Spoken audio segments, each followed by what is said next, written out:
Good morning, everyone. Back at it. We have received the wing kit. It's time to get going on this. I'm excited, looking forward to it. So, as you can see here, we got a couple of large crates in the garage.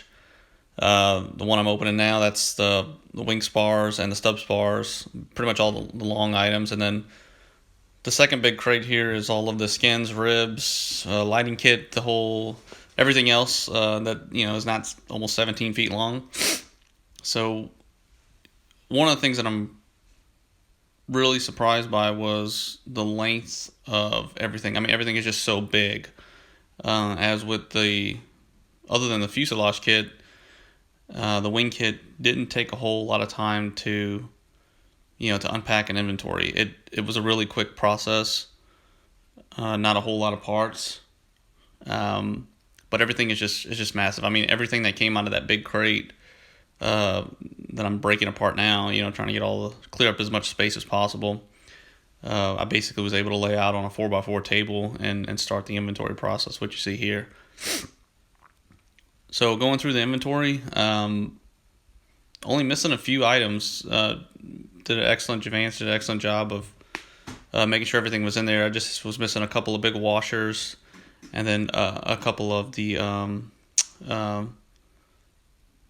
those push, the wires feed through.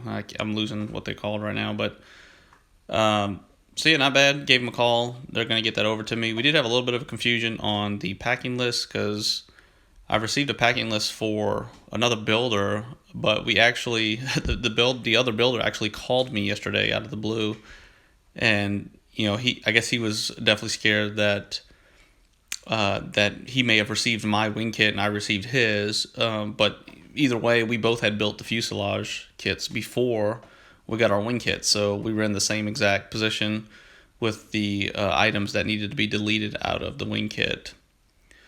So again, continuing on with the inventory here, a lot less parts to inventory, a lot easier to inventory. I think the whole inventory process took me a total of maybe 2 to 3 hours.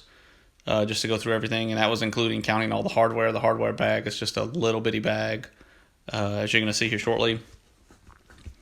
And then, of course, the lighting options, which we'll go through that. But yeah, the biggest concern right now is going to be space. I have the fuselage, the empennage, of course, a couple of motorcycles, and then just other yard stuff, house stuff in the garage. So the realization of how big everything is didn't hit me until all these crates came in and I started unpacking everything and going, whoa, I have to, these wings are going to be nearly 4 feet wide by 16, 17 feet long.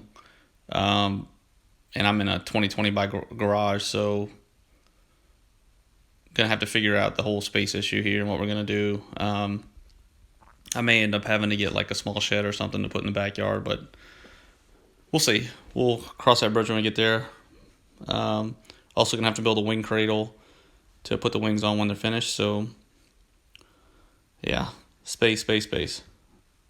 Organization is gonna be key. I mean, I'm definitely gonna be going through the garage, and I've already been going through the garage and getting rid of things that we just really don't need. Here are the wing spars. As you can see, nearly 16, 17 feet long. Just using a couple saw horses for those. And then here's everything that we had on the table, just laid out and ready for inventory. And as I mentioned earlier, the little hardware bag, not a whole lot in there, but we went through and inventoried everything in a very short amount of time. And here we are. Actually, this is the first step on the first page. The first couple of sections of the plans are maybe 5 pages total. A lot of it is just cutting up this angle, and then which your ribs will attach to, and then getting that put in. And then I show you kind of a little clip here of going through and deburring the edges of one of those pieces that we cut off. I think in total we cut off 20 of them, 20 of these short pieces here, which again the ribs will attach to on the spars. So yeah, item of note here, be careful which direction if you're going to be using a deburring wheel like I have here on a grinder, just make sure that, you know which way the wheel's turning, and and you don't hold whatever piece you're going to be deburring at an upward angle, because the wheel will catch it and rip it out of your hands. And as I've already found out with the spars, and as you already know, all of the edges on all of these parts are sharp until you get them deburred. And I've already sliced my hand open on the wing spars, trying to just lay some parts down and drill some holes. So yeah, we don't like rough edges here, so breaking, just rounding off these edges here slightly, and then just making sure we have a flat surface. So I am a little on hold here, waiting for some parts from spruce to come in, so we can finish it off. But here's what it looks like when it's all finished up, and we'll see y'all soon.